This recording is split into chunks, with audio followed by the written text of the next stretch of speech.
on to the last session now, which is the how to get there session, and that is with Ray, who I introduced at the start, who's our education recruitment manager, and myself, who is the digital marketing manager.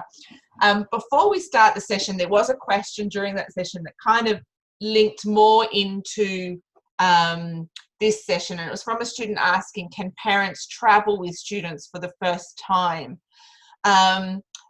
In a normal year, yes, they can.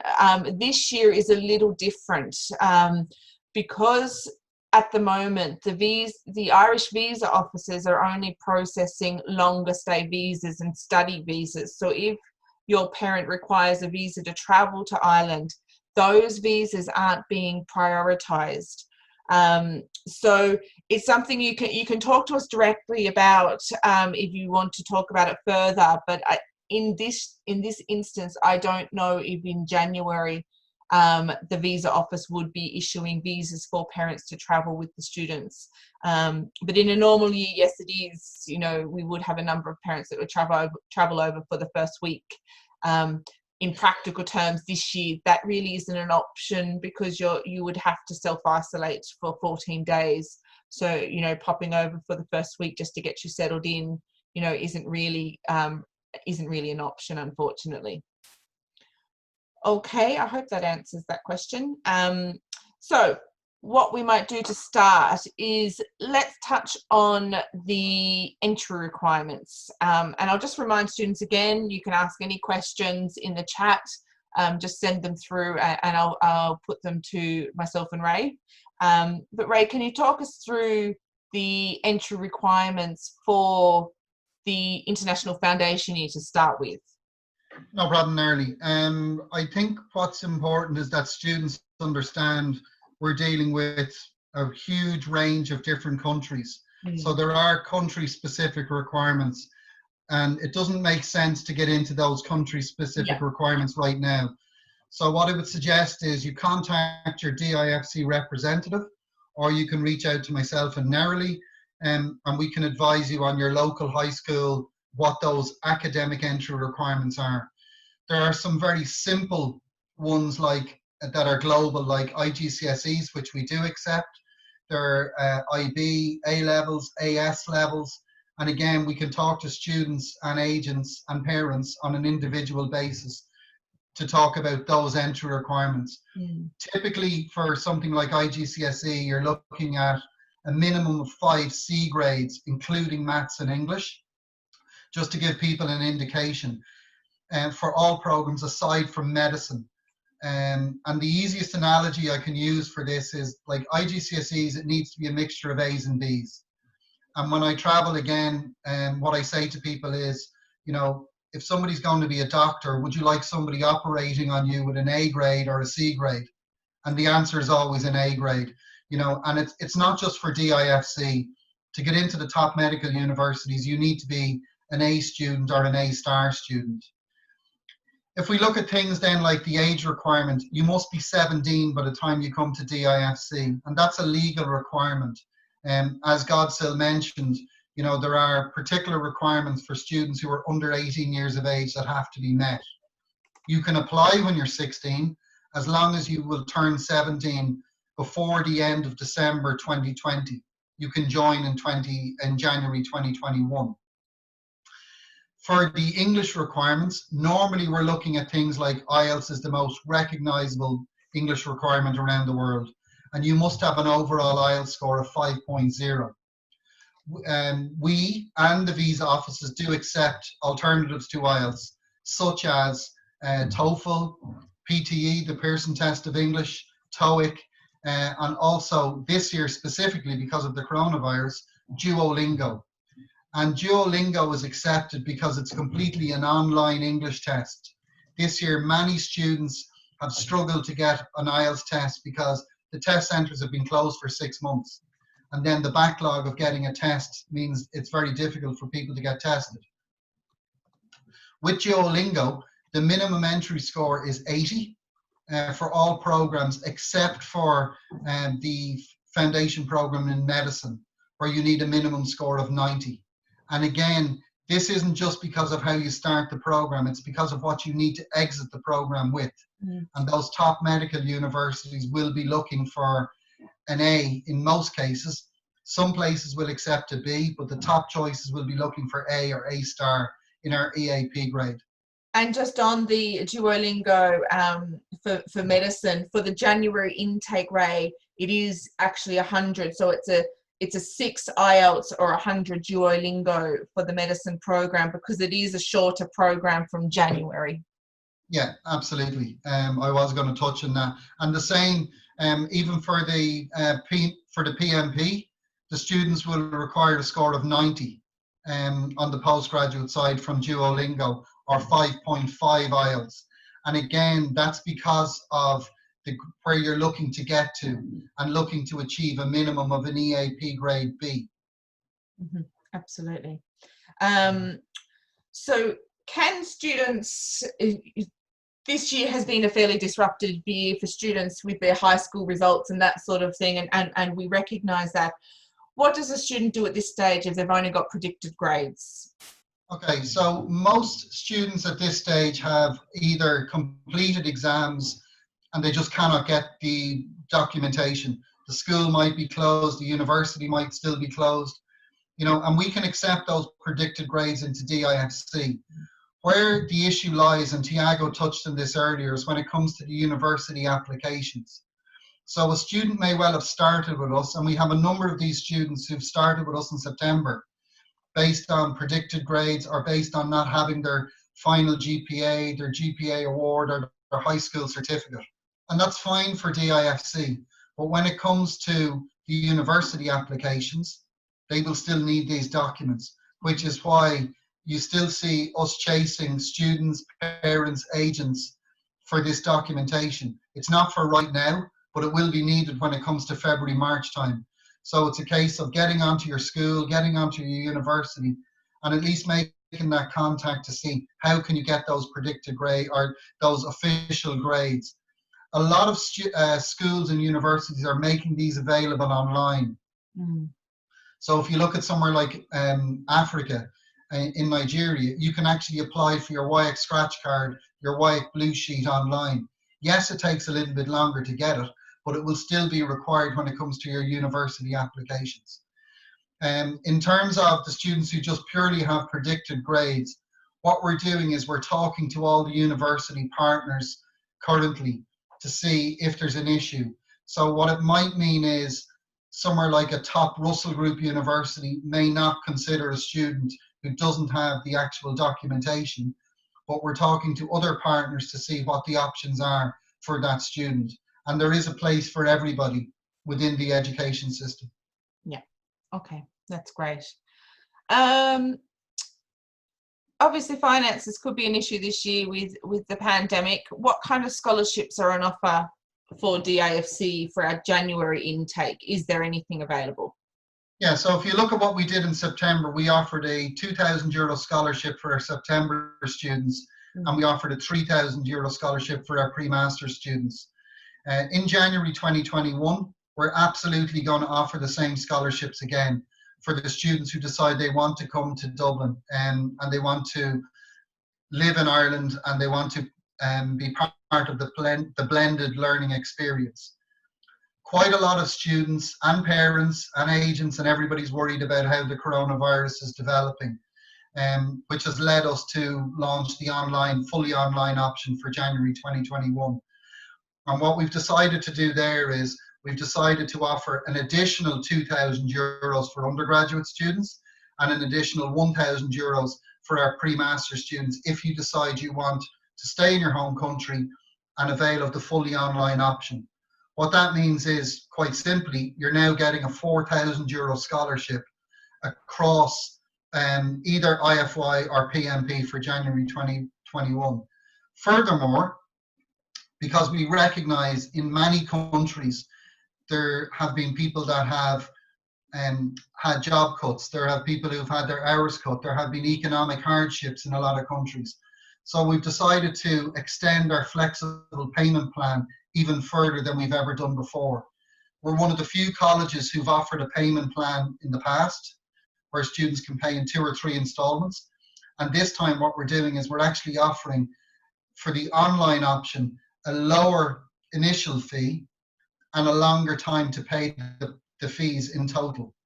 The fees must be paid by the end of May, and this is without exception, because students will be sitting exams in June for PMP, and they will be sitting their final exams for IFY in July. And no student will be allowed to sit their exams without having had their fees paid in full. So it's not an option. So we are trying to make things as affordable for people. And I suppose a big thing for people to consider with the online option is you're not just saving on fees at DIFC. You're not just getting a more flexible payment plan. You're also going to have a huge saving in accommodation, cost of living expenses. You know, so what it means is we're doing two things. One, we're putting student safety above everything else. So we're saying, if you don't feel comfortable to travel, that's perfectly fine, and we understand. But we don't want you to lose a year of your life because of this. And many parents don't want students sitting around for a year either, you know, without studying, and they want them to continue their studies. The second point is we're also saying we don't want you to miss out on a place in university in September 2021. There's a knock-on effect from what happened this year, where students have deferred to September 2021, where they had an offer in 2020. What that means is there's going to be increased pressure on places for universities in September 2021. By studying at DIFC, you have that backup, you have that guarantee, you have that peace of mind that we're supporting your applications. And you're not just applying by yourself and left alone. So it's never been more important to use somebody like a pathway provider like what DIFC do. And it's never been, I suppose, as affordable to actually get a place in university without having to leave your home country. And those are major, major factors that people are taking into consideration right now. Yeah, absolutely. Another thing I wanted to mention is we have students who have offers, or students who can get an application in really quickly. We are offering a free 4-week online preparation course in November for anyone, whether it's an in-class or an online student, for January. Once you have confirmed your place with the initial deposit by the 6th of November. Now that gives you 2 weeks if you haven't submitted an application to get it in, or if you have got an offer, to get your initial deposit together and pay it, and then you'll have free access and a 4-week online preparation course. What that course will cover will be primarily English language development, and we'll be working with our partner CES in Dublin on that. But you'll also be meeting your teachers. There'll be sessions with Sylvia on the student services side. There'll be sessions on an orientation to Western learning. There'll be initial tutorials on your university placement. There'll be, a maths taster class. There'll be a chemistry taster class, and all of that just to dip your toe in, get a sense for the online environment and learning online, so that when you join us in January, you have that, under your belt and you're ready to start. So that's a fantastic offer. Again, we've never offered anything like this before, but we feel it's a fantastic opportunity to get students into the mind of studies ahead of starting their foundation program or pre-master's program with DIFC. Yeah, and that's due to start on the 15th, or sorry, this Monday the 16th of November. Yeah. And it will be probably looking at about 15 hours English per week, and then some additional DIFC content, as Narily's just outlined. It's completely voluntary, so you don't have to. It's not compulsory to attend, but it will really give you a flavour for what you're going to experience in January, and also make you comfortable when that start date arrives around as well. And as Narily mentioned, it's completely free of charge. So it's DIFC that are offering this to support our students as much as possible. Perfect. So for the students who are in the session that haven't submitted applications, can you talk us a little bit through the application process? And yes, you've got two options. So on our website, there's a very simple apply now. You just click on the apply now button. and that takes you through to a page where you just fill in your details completely, and you get prompted to attach your documents, such as your passport, a copy of your passport, a copy of your academic results to date, your English test if you've taken it, and then I suppose for the postgraduate students more so, to attach a copy of your CV. Then you can fill in, there's an option to fill in a personal statement underneath, where you can talk about why you would like to study in Ireland or study at DIFC. And what's important as well is to fill in those university preferences. So we have an idea of what type of program you would like to progress to, and maybe what type of, which of our partner universities you would like to progress to also.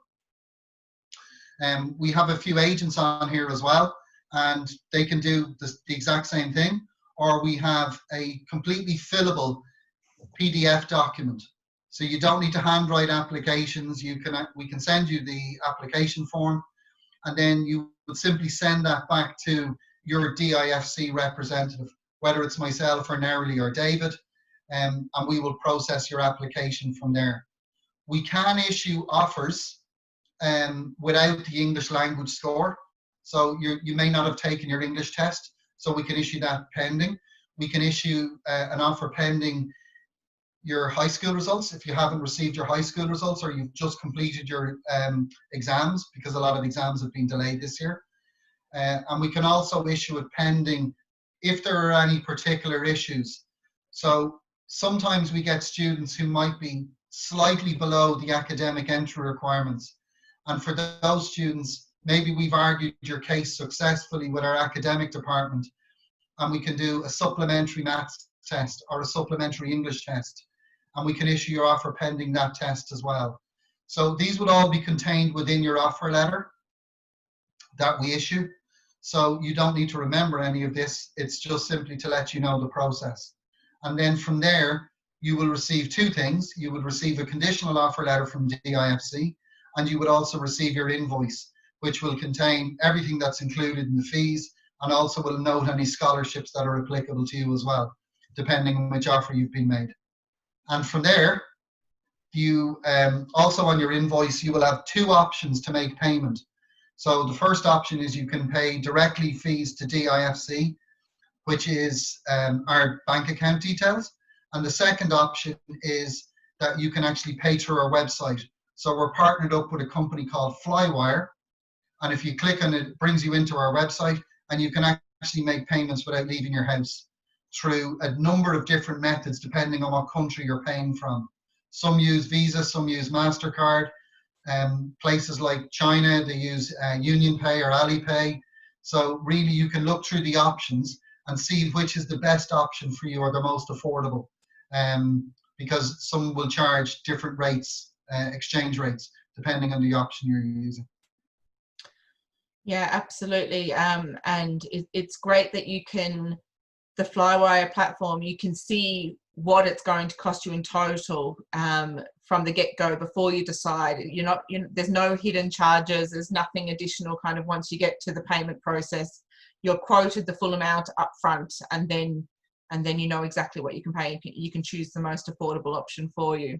Absolutely, and you can actually choose which is the best option for you financially. So you could look at the Flywire and say, oh, it's actually cheaper for me to pay by bank transfer directly to DIFC, or vice versa. You could look at the DIFC payment and say, okay, if I do it through Flywire, I'm actually getting a slightly better exchange rate. These fluctuate because they're beyond our control. So you're best to check your options. We just want to give you as many options as possible, so you can do the best thing for you. Yeah. We just have a question in about students that are government funded studies. How do we enroll in the online course? And I'm assuming you're talking about the 4-week preparation course there. So realistically, we'd be working with your sponsor to get your financial guarantee before the deadline. In your specific circumstance, I'm on that for you, Aya, and we would look to have the government's funded students join into the 4-week online preparation course, just to give you a head start. In terms of government sponsored students, and it's really important that people understand this, if they're applying for any DIFC program, the first thing you've got to do is approach your ministry. Mm. You know, the ministry make the decisions. I know we have some really good agents all over the world, and some agents who are on this QA event today. But for a student, you need to understand it's the ministry that make your decision. Mm. They decide who you apply to, how you apply, where you apply. And we have to take our direction from the ministries. Each ministry of higher education is different. So you should just talk to the one about your own circumstances, and they will decide if you're on an approved list for sponsorship and where you go from there. They will give you the direction and nobody else. Yeah, yeah. Okay. So is there a deadline for confirming their place?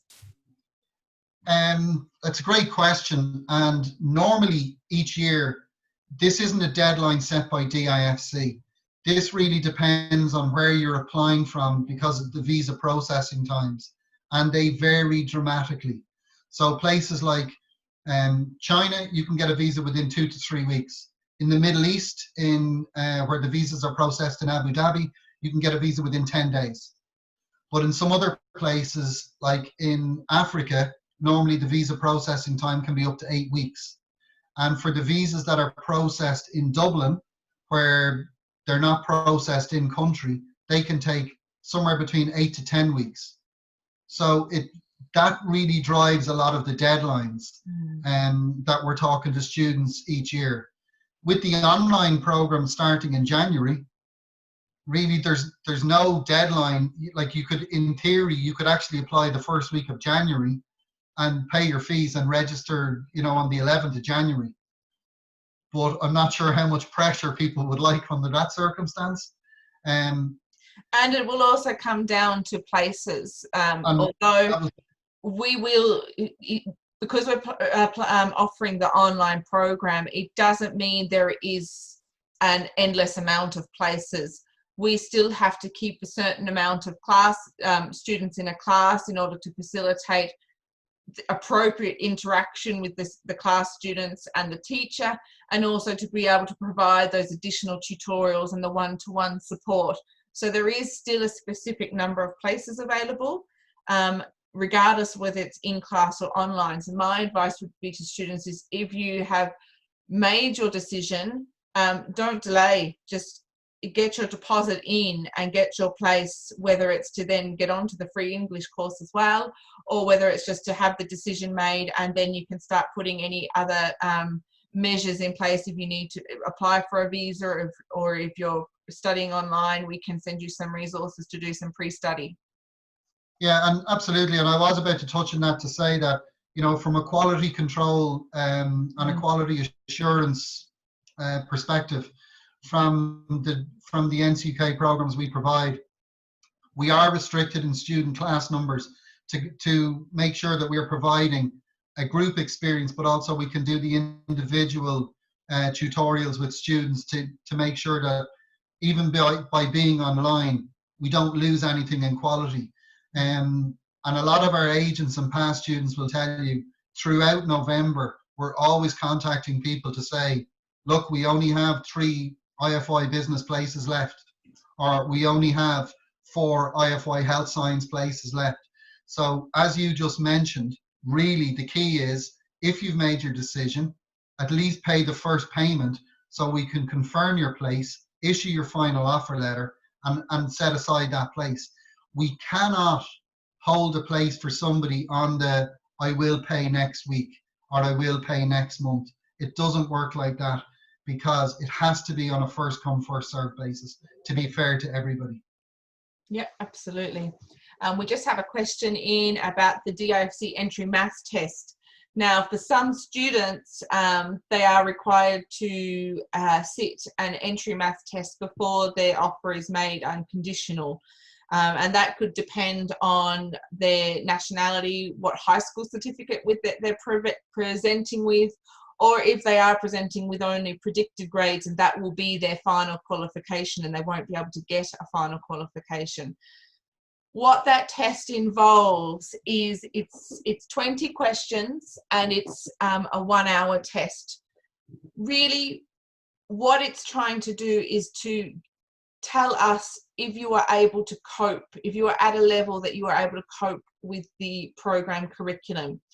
It covers areas such as basic arithmetic, algebra, trigonometry, Pythagoras theorem, and it does cover a couple of other questions, but the large majority of the test is arithmetic and algebra and trigonometry. So if you are preparing for the test, my advice would be to focus on those areas first and get a good solid understanding of those areas. The pass mark is not 50 or 60%, the pass mark is 40%. And if you are slightly below that or bang on that, we will then work with our academic team to see if there is additional supports we can put in place for you. And that's really the purpose of the test, is to see what additional supports, and do we need to factor in some one-on-one tutorial time with you in the area of maths, because it is an area that a lot of students are weaker in and can struggle with the pace of the program. So that is what the test is about. Again, all you can do is do your best on it, and then once we have the results, whoever is your DIFC contact will talk you through the results and talk you through the next steps. Okay, so please, for students that are waiting for maths tests, don't worry about them. Please just do the study with the resources that you've received. Do as much kind of preparation as you can, and then just do your best on the test. That's all I can advise. And it's not designed to trip you up. It's not designed to be a roadblock. It's really designed to assess your level and make sure that you can cope with the program, and that we can have whatever resources are in place to support you to achieve the end placement that you're hoping. I think that, you know, we actually test all students when they arrive at DIFC. Absolutely. On English and maths. What this process is simply doing is, something has come up in a particular set of results, or has been flagged to us, you know, by the academic department, or maybe even by a ministry themselves, to say, we just want to check this beforehand. And the idea, as Nerly said, is it's not to trip anybody up. It's to actually, for us to look at, what do we need to do to support you? We have a duty of care to make sure that every student that starts in DIFC has a reasonable chance to progress to university. And if we didn't do this type of thing from the beginning, you know, we wouldn't be providing that duty of care to you as a student, to make sure that you have the best chance available to you, and the best supports available also. Yeah, absolutely. So in terms of visas, I might talk a little bit of this. It's often a common question we get, is how to apply for a visa. Now, we will support you through this process, and if you have applied through an agent, I'm sure they will support you through the process as well, in collaboration with DIFC if needed. But there's a couple of things that I wanted to touch on in terms of what's the most important part of your visa application. And there's a few tips that we can provide from the years of experience that we've had in dealing with this. The first thing is consistency in your application. So all students are required to submit an online visa form, and then write a statement of purpose or a cover letter.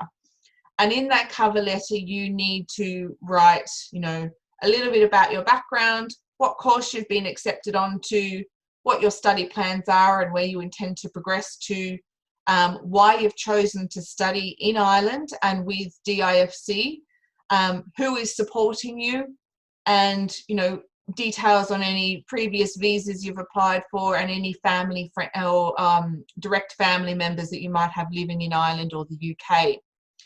The reason I mention consistency is that whatever you put on your online visa application form, and whatever you put in your cover letter or statement of purpose, needs to be consistent with the supporting documents that you provide. So if you say that you have been, you finished high school in 2019, and then you took a year out to gain some work experience, and you worked from September 2019 until March 2020, and then you researched your options. You need to have a letter of employment from that employer that correlates that you worked between September and March. It can't say that you worked between January and March and have no account for September to December. So you really just need to ensure that whatever you've put as the summary of your background links directly and it is consistent with your supporting documents.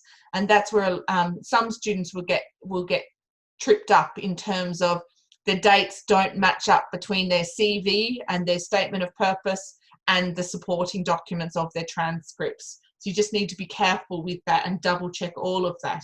And we will work with you on that as well. The next thing is finances. Finances are is the main thing that will affect whether your visa is approved or not. So really the best, for sponsored students, it's not so much of an issue, it's very straightforward. But for students where their parents are being sponsored, a couple of suggestions. You need to make sure that you have at least €7,000 in your bank account, in your parents' bank account as the balance. Ideally, you should have around €12,000 plus the balance of whatever fees are owing to DIFC, because they will look for that. What they look for is that you can afford to pay whatever is due this year and cover your living expenses. But what they will also check for is that from the bank statements submitted by your parents and from the pay slips that they've submitted and the employer letter or the tax returns they've submitted from the company they own, that it shows a reasonable level of income that can support you through the next 4 or 5 or 6 years of your study. And if that's not evident, if that's not, if you have only managed to scrape together the deposit and there's nothing else available, then that's going to raise questions. So you really need to show that there is funds there available for this year, but that there's evidence of finances to support you in future years. Where you are looking, where your sponsor is not your parents, and it might be an aunt or an uncle or someone completely independent, you need to show the link to that person and the relationship.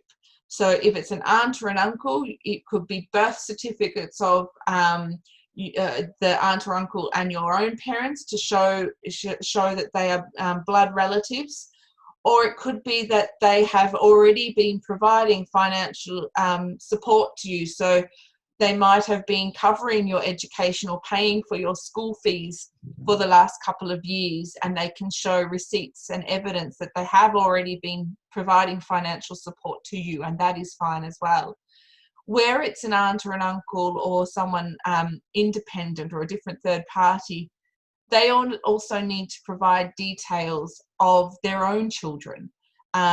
So do they have any children, and how old are their children? Because the visa office will look at, well, if they're supporting you to sponsor study abroad, if they also have a 16-year-old son or daughter, are they likely to try and send that son or daughter abroad? And can they afford to support both you and that son and daughter? And that's the sorts of things that you look at. So really work with your agent or work with your DIFC contact. If you've applied through myself, then I will be looking after your visa applications. If you've applied through Ray or David, generally you're working with an agent, so Ray or David would be there to support you and your agent prepare your visa. But it's really about making sure that you have the funds, that you write a consistent visa application. And the last tip is to clearly express your intention to return home after your studies. So the visa office, the study visa is not a pathway to get permanent residency in Ireland. There are options available for you to gain graduate worker visas and get employment sponsorship and that after your graduation. But at the time of applying for your visa, you need to be quite clear in expressing that it is your intention to gain your qualification in Ireland or the UK, and then return to your home country because your family are there. You want to make a positive contribution to your community, and a whole various, it could be that you're returning to take over the family business, something like that. So it's those sorts of things that the visa office kind of, you know, want to tick off. That is all in check. And again, we would support you right through that process. Can I just add something to that as well, which is really, really important for people to hear? Do not lie on your visa application. Absolutely. Do not try to conceal anything on your visa application, because they will find out. A lot of the visa offices talk to each other. So if you've applied to another country and you've had a visa refused, or you've had a visa refused to Ireland in the past, and you decide to conceal this information or lie about it, they will find out. And not only will it result in an automatic visa refusal, but it will more than likely result in a ban on applying for a visa for either 5 or 10 years, depending on how serious the lie has been. And again, that information will be shared with a lot of other visa offices. So whether you want to apply to Canada or the USA or the UK or Australia or New Zealand, all these guys talk to each other. So please, please, please tell the truth. If you've had a visa refused, it doesn't matter what the reasons are. Tell the truth. If it's something that you had to address, whether it was financial or whether it was you'd concealed something in the past, be upfront. They don't hold grudges. And it's not their job to go searching for information or make assumptions. So like Narly said, if you're providing information, show the clear links to somebody who's sponsoring you that's not a relative. Explain the situation, get the supporting letters. You know, the idea behind applying for a visa is you should be giving the visa office absolutely no reason to refuse your visa.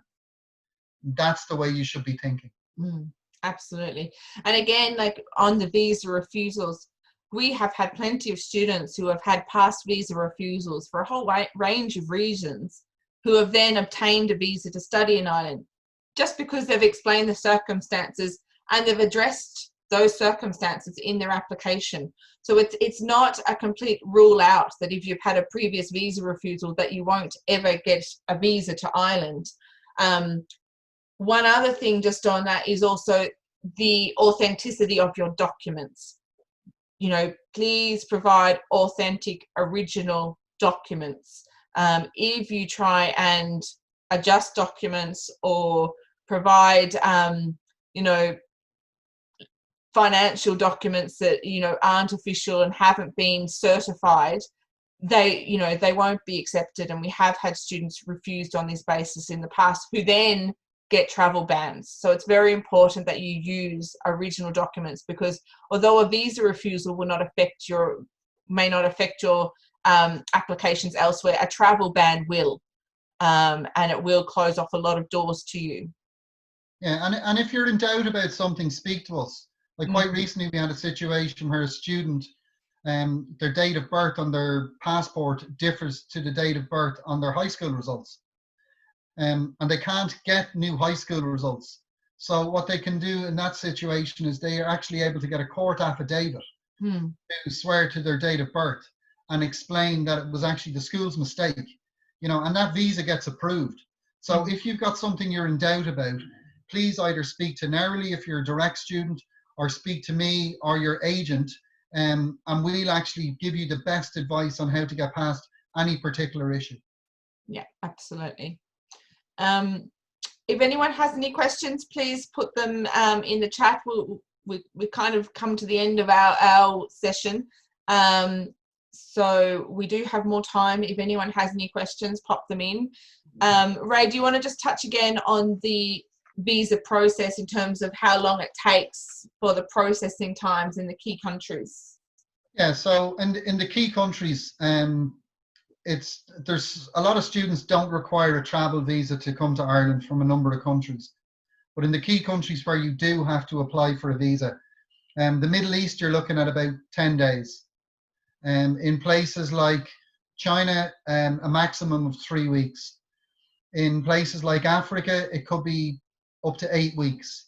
And then for a lot of other places, really it's where places don't have a visa office that's processed in country. So there's about 7 visa offices around the world where the visas are processed there.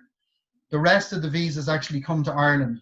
So they will go to your local consulate. That's where you submit your documents. And then from there, they're sent to INIS, the Department of Immigration in Ireland. And those can take between 8 to 10 weeks to process. Yep. Yep. Okay.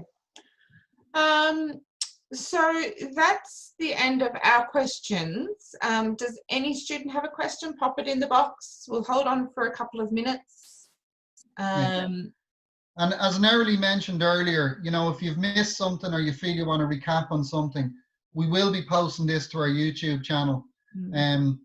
For our visitors in China, we will turn it into an MP4 format so we can actually share the video with you guys, because I appreciate some websites are blocked. So we will do our best to share this information with as many people as possible. Yeah, and I will edit it down, so I'll put each individual session up individually, so you don't have to go watching through the whole lot. And thank you for those participants who have stuck with us for the 3 hours. You know, I know it's a long time, but we wanted to provide opportunities for you to ask questions with each of the kind of touch points that you'll have with DIFC.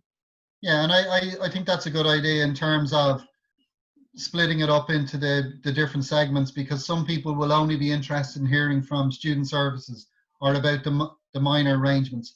Other people will only be interested in listening to the placement information, you know, and then people just want to talk to us because they already have a relationship with yourself or myself. Yeah. And you can do that on an individual basis, as always.